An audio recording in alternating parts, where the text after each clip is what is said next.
Cantares, Cantares de Salomão, capítulo 2, verso 10.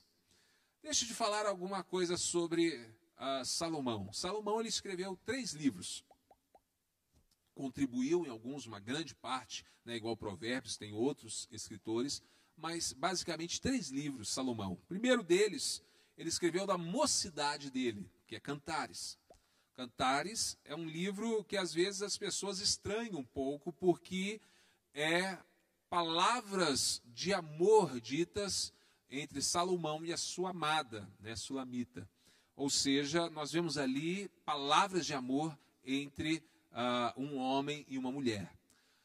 Depois, na sua maturidade, quando alcançou uma maturidade, ele escreveu o livro de Provérbios.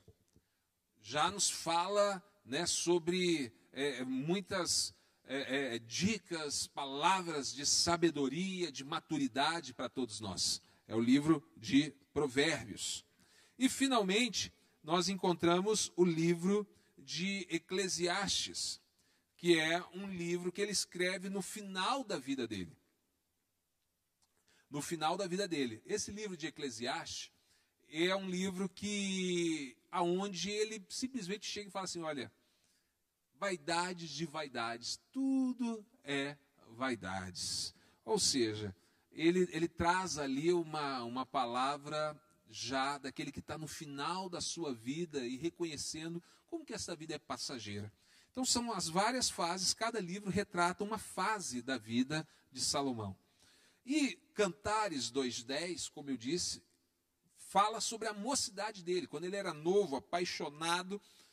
E é interessante que Deus permitiu esse livro estar dentro das Sagradas Escrituras, porque ao mesmo tempo que nós vemos todo este romance, palavras de amor, ilustra de uma forma tremenda o amor que deve existir entre Jesus e a sua noiva, que é a igreja.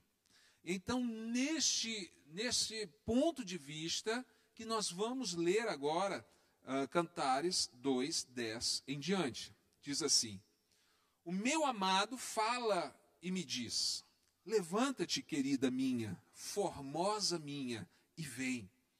Porque eis que passou o inverno, cessou a chuva e se foi.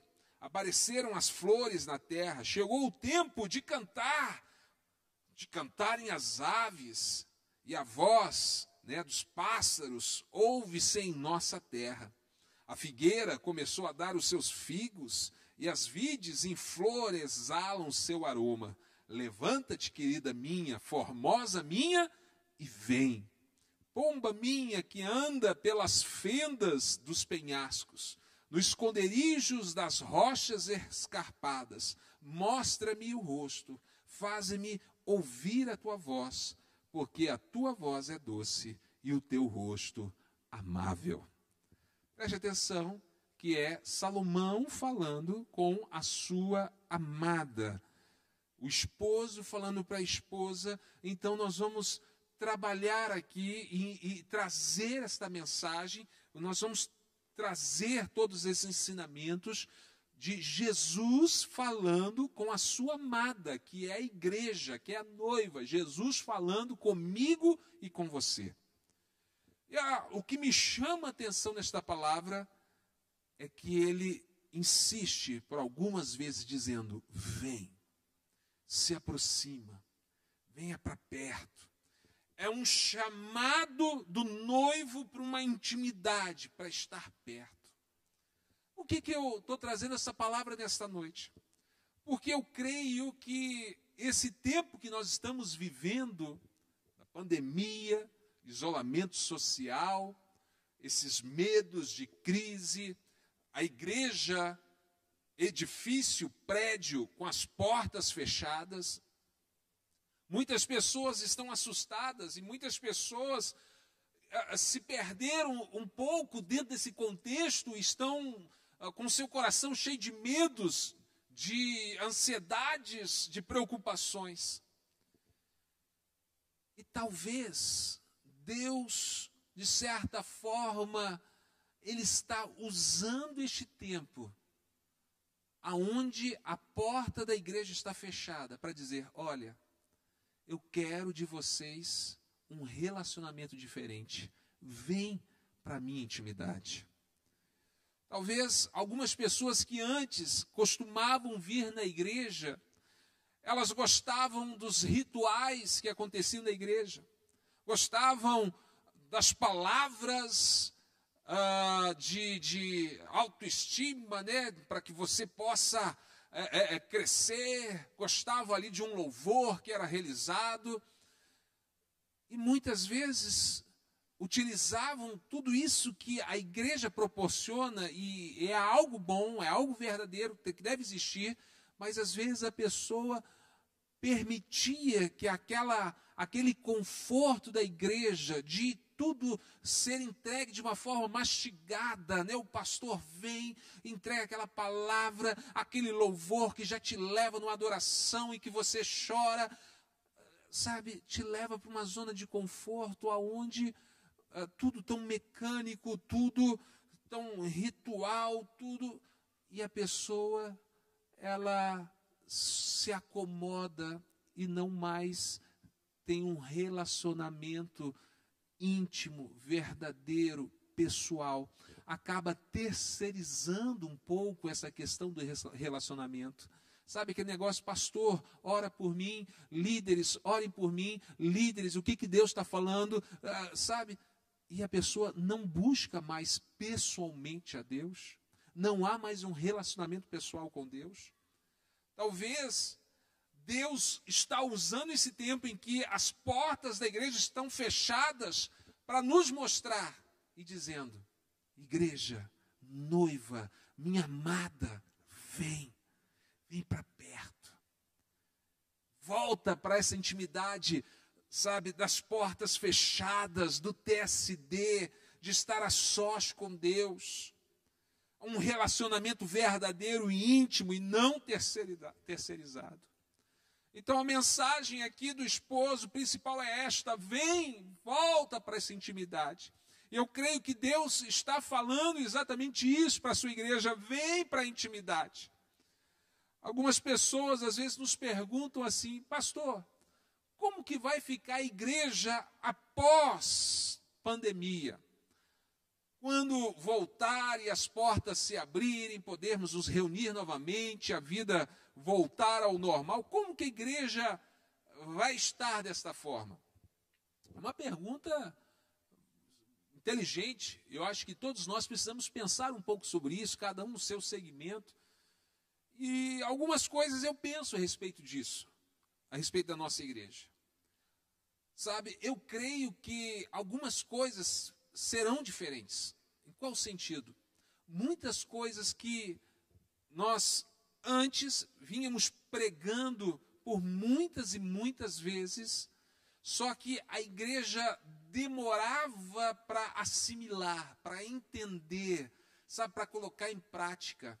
Com esta pandemia, com o isolamento social, com toda essa situação que nós estamos vivendo, Deus acelerou esse entendimento e fazendo as pessoas saírem daquela teoria que o pastor, que eu ensinava, e começaram a praticar.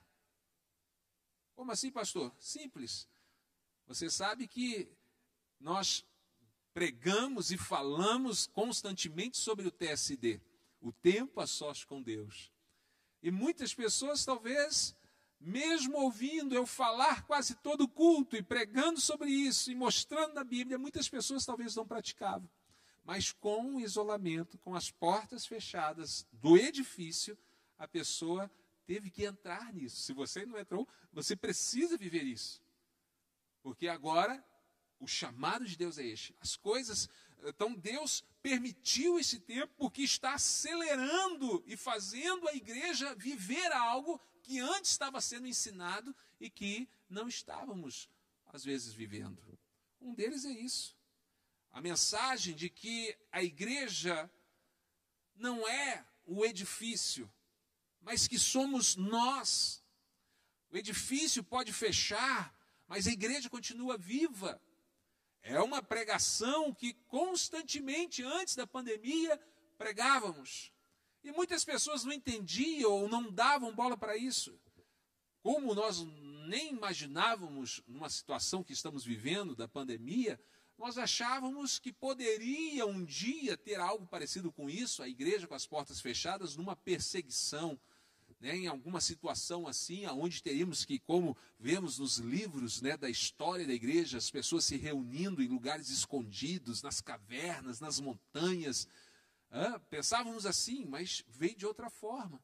E aquilo que antes era apenas um pensamento, hoje se acelerou, as pessoas estão entendendo. Então, essas coisas foram aceleradas. E eu espero que, ao retornar, nós não venhamos esquecer esses princípios, mas que possamos manter isso vivo. Primeiro, a mensagem de que a igreja não é edifício, a igreja somos nós, e aonde estivermos, precisamos ser igreja naquele lugar, no seu trabalho, aonde você estiver, na sua escola, numa academia, na sua família, com seus amigos, você é a igreja, você precisa levar a presença de Deus. O edifício é o lugar onde nós nos reunimos, e estamos com muita saudade de nos reunir, mas aqui não é a igreja, nós somos o templo. A segunda é a responsabilidade de manter a nossa vida espiritual viva. Se você precisava de cultos para manter a sua vida espiritual viva, hoje você está raquítico, você está passando fome, porque a igreja está fechada. Mas se você tinha o hábito, como eu disse, do TSD, sem terceirizar, você mantém a sua espiritualidade. Ainda uma outra coisa que é importante é os recursos, que antes nós acreditamos como um culto online, que sempre achávamos e sabíamos que era importante ter, mas de repente sempre adiávamos mais para frente. Hoje, com essa pandemia, acelerou. Um aplicativo igual nós lançamos, quantas vezes eu já pensei nisso, sonhei com isso, e agora, com a pandemia, acelerou isso. E muitas pessoas que tinham resistência, às vezes, de assistir, de baixar o aplicativo, agora estão dispostas a baixar e com sede de estar ali vendo aquelas informações. A pandemia trouxe isso, acelerou muitas coisas, fez a gente viver uma outra realidade, alcançarmos outras coisas. E nisso eu volto agora para o texto que nós lemos. Olha o que ele diz, o noivo, o esposo falando: levanta-te, querida minha, formosa minha, vem, porque passou o inverno, cessou a chuva, apareceram as flores, chegou o tempo das aves cantarem. Sabe o que ele está dizendo aqui? Mudou a estação, passou o inverno, entrou uma outra estação. Sabe o que Deus está nos mostrando? Que as estações estão mudando. E quando uma estação muda, se você sai do inverno e vai para a estação seguinte, qual que é mesmo, gente? Primavera, obrigado, minha equipe de apoio. A primavera. Que vergonha, né, gente? Brincadeira.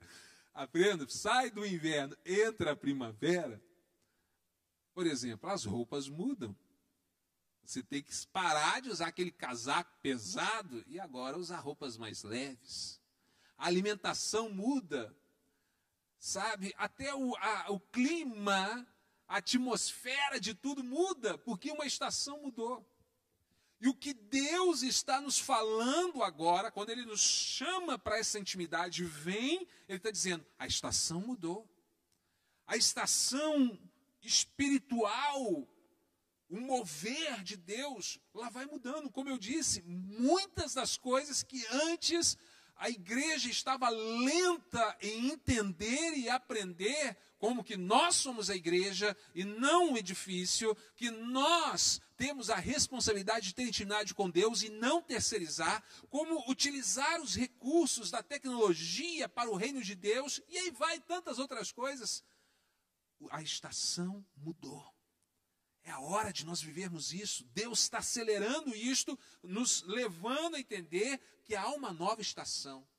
E como igreja, não podemos entrar na primavera, entrar no verão, aquele calor, onde você tem que andar com um chinelo de dedo e uma bermuda, e querer continuar usando aquele casaco pesado, que você vai passar mal. Precisamos viver a estação que Deus está nos proporcionando. Eu falo para você, empresário, a estação está mudando. Se você não buscar em Deus criatividade, você vai ficar para trás. Se você quiser usar a mesma roupa que usava no inverno, agora na primavera, você vai ficar para trás. Mas a boa notícia, eu libero isso sobre você, que o profeta, o homem de Deus, a mulher de Deus, ele sempre anda com uma estação na frente. É exatamente. É mais ou menos, sabe, quando a pessoa está vivendo o inverno e de repente é um estilista, ele está vivendo o inverno, mas ele já está desenhando as roupas do verão. E quando está no inverno e desenhando roupas de verão, quem olha de fora e que não sabe o que ele está fazendo, vai dizer, cara, você é doido, olha que frio, está desenhando essa blusa, essa camisa tão leve, essa roupa tão leve, você é doido, olha o frio. É que ele já vive uma estação lá na frente. Para nós que temos o Deus que conhece todas as coisas, que já está lá na frente, ele vai te revelar essa estação. Por isso que nós estamos vivendo tudo isso. Olha como que está bonita as nossas transmissões. Olha os vídeos que estão sendo lançados. Por quê? Porque Deus tem dado criatividade para uma equipe maravilhosa, para essa igreja da mídia, aonde estamos acelerando, estamos indo para o futuro. Mudou a estação. Olha o aplicativo, mudou a estação. Eu estou dizendo algumas coisas físicas, mas no espiritual, como eu disse, mudou a estação. A célula precisa vir mais forte ainda, pregando a palavra nas casas. A estação mudou. E nós precisamos evoluir, nós precisamos caminhar junto.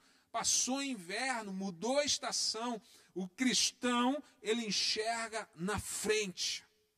As coisas estão mudadas. E você não vai ficar para trás. Deus irá te revelar. Porque Deus, ele conhece o amanhã. E Deus vai te dar sabedoria, criatividade. Você vai se tornar um grande empresário. Você vai permanecer com a sua empresa aberta. Você vai continuar com as suas vendas ainda muito melhor. Por quê? Porque você pode estar vivendo hoje, mas você já sabe a estação de amanhã. E você vai estar se preparando para a próxima estação. Aqui ainda, eu quero terminar com isso. No verso 14, ele diz assim: pomba minha, que andas pelas fendas dos penhascos, no esconderijo das rochas escarpadas, mostra-me o teu rosto, meu Deus. Olha, preste atenção, porque aqui há algo muito parecido que vai te fazer lembrar. Você que conhece a Bíblia vai te fazer lembrar. Ele está dizendo que a amada dele está na fenda das rochas, num esconderijo. E ele pede, mostra-me teu rosto. Você lembra disso? Moisés. Um dia Moisés chegou para o Deus Todo-Poderoso e fez um pedido muito doido. Ele falou assim: Deus, eu quero ver o teu rosto. Quero ver a tua face. E sabe o que Deus falou? Moisés, não tem como. Quem me vê a minha face sem o sangue de Jesus, sem algo que te purifica, é morte, é exterminado. Aquele levita que apenas tocou na arca, tentando segurar, foi fulminado, morreu instantaneamente. Imagina ver a face. Mas Deus se agradou tanto do pedido de Moisés, que falou assim: Moisés, vai lá no Monte Sinai, entre as rochas, numa fenda, fica escondido. Eu vou cobrir o teu rosto e vou passar. E quando eu passar, eu vou liberar o teu rosto para que você possa me ver. E você vai me ver pelas costas. Olha que há algo muito parecido aqui, o que Deus está falando para nós hoje, falando para o futuro. Só que aqui é o inverso. Aqui era Moisés que queria ver Deus. E aqui é Deus querendo ver você, te chamando. Agora, deixa eu ir um pouco mais profundo nisso. Se você está comigo, aguenta aí, que vem feijoada. Deixa eu te falar aqui algo aqui sobrenatural. Você sabia que os 5 primeiros livros da Bíblia, chamado de Pentateuco, desde Gênesis, Êxodo, Levítico, Números e Deuteronômio, são livros escritos por Moisés.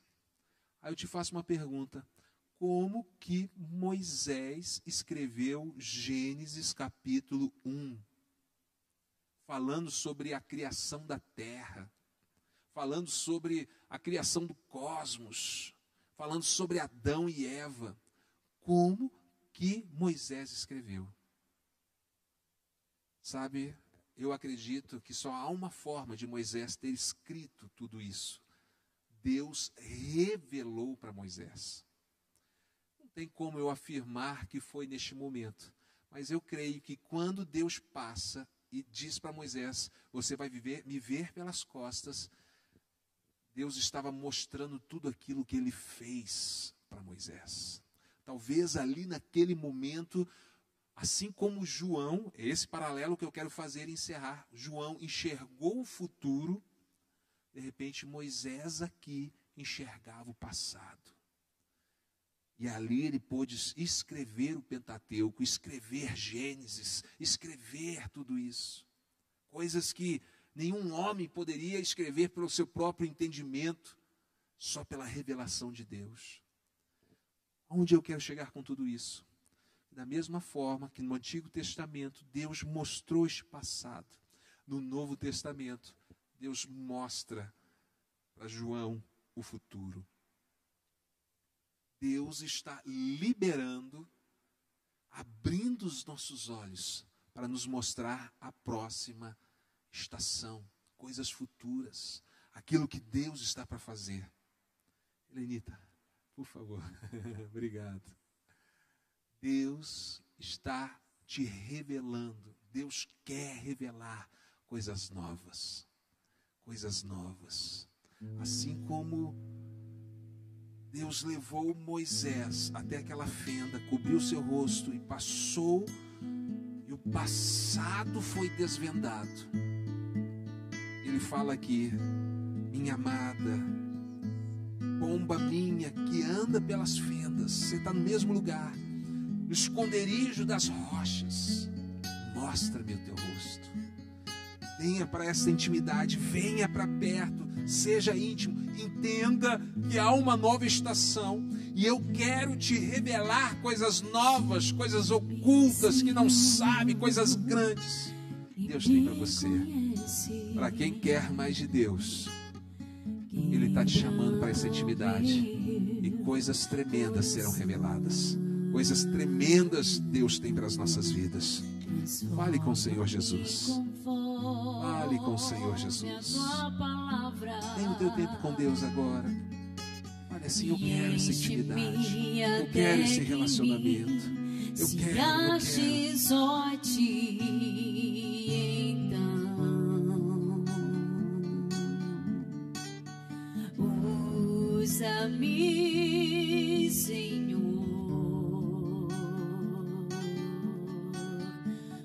Usa-me como um farol que brilha à noite, como ponte sobre as águas, como abrigo no deserto, como flecha que acerta o alvo. Eu quero ser usado da maneira que te agrade, em qualquer hora e em qualquer lugar. Eis aqui a minha vida, usa-me. Sim, ó Deus. Senhor. Libera, ó Pai, esta palavra revelada desta noite. Eu sei, ó Pai, que a estação está mudando. Uma estação da Tua presença, uma estação de relacionamento com o Senhor, uma nova estação no mundo inteiro, na economia, na política.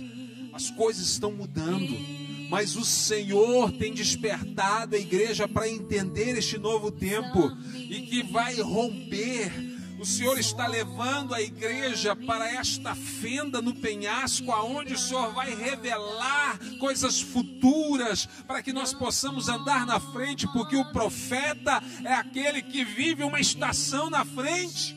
E em nome de Jesus, eu libero, ó Pai, esta palavra sobre cada vida no seu ramo, para aqueles no seu ministério, como evangelistas, pastores, líderes de célula, professores, mas também libera esta palavra para os profissionais, para os empresários. Você vai viver uma estação na frente, Deus vai te mostrar o amanhã e você vai estar um passo na frente de todos os outros. Você vai chegar na frente, porque Deus é contigo.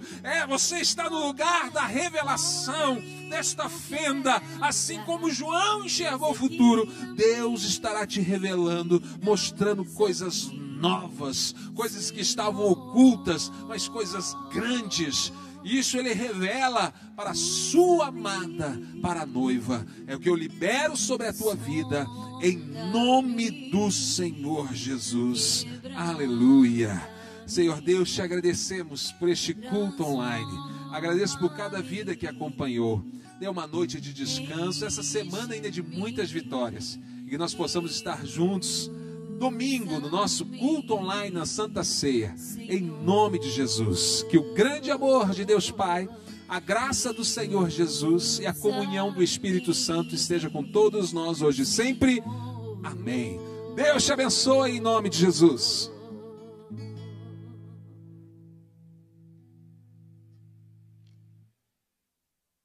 Olá, amada igreja, paz seja convosco. Que bom estarmos aqui. Olha, eu estou aqui nesta noite para convidar todos os filhos para gravar um vídeo de 10 segundos, um vídeo na posição horizontal, para que nós possamos passar neste domingo um vídeo onde vamos montar com todos que vocês nos enviarem para este número aqui. Nós vamos fazer uma homenagem muito especial para todas as nossas mamães da Igreja Quadrangular Sede. Conto com vocês!